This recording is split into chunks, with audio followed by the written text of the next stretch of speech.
unlike you, I'm not really, and historically, I have not been a history guy. Because I just remember being in school and I was just always so confused by the dates, and I was like, I was a kid, like I couldn't tell 100 years from 1,000 years. I'm like, I don't know, it's a long time ago. Moses and Abraham Lincoln. It seems like it's the same thing.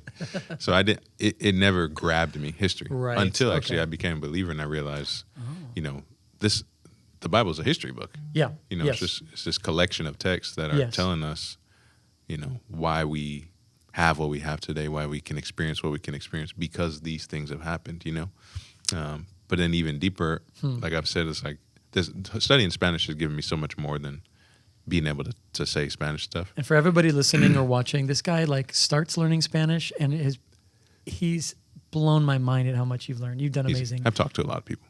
You do, but you're doing a great job. No, it's good. It's awesome because like for example, in this discussion, there was at some point I was trying to figure out how to say the word history.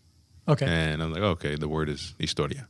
Okay. But then I wanted to make a distinction between history and like just a story, like when you tell a story.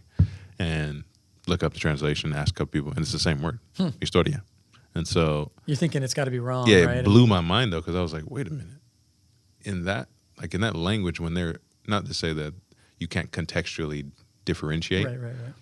but just the fact that the same word is used for what's going on right now, a current story, like current events, and what has happened already, there's no delineation. I think as an English speaker, in my mind at least, I see history, like stuff in the past, with like on the other side of the wall.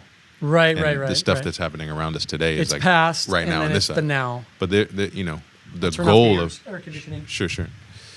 The goal of what we're trying to do here is just see that, we are connected and continuous and constantly forming the experience of our life here. Yes. So there is not a really strong detachment from the things so that our have happened. past shapes our present, shapes our future. Even more than I could, just having that word, like literally having be no difference in the translation in Spanish, helped me to bridge it in my mind, like give me a new picture for, wait, history it has happened, but it's still ongoing. Right. So to participate in it it just serves us to know what has happened. Exactly. And I love that you're connecting that to your, you get saved, and then the Bible is a history book. And it's like, it's the story of God's redemptive love from eternity past all the way through to eternity future. And yet, like, understanding that and knowing that and seeing how God works in people's lives helps me understand how he's working in my life.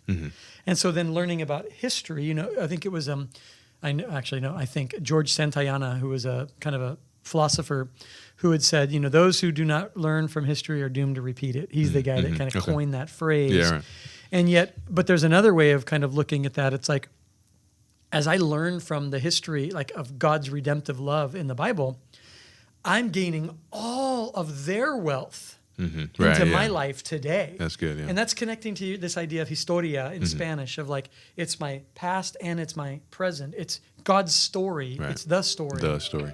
Today, then, now, forever. I love that. That's good.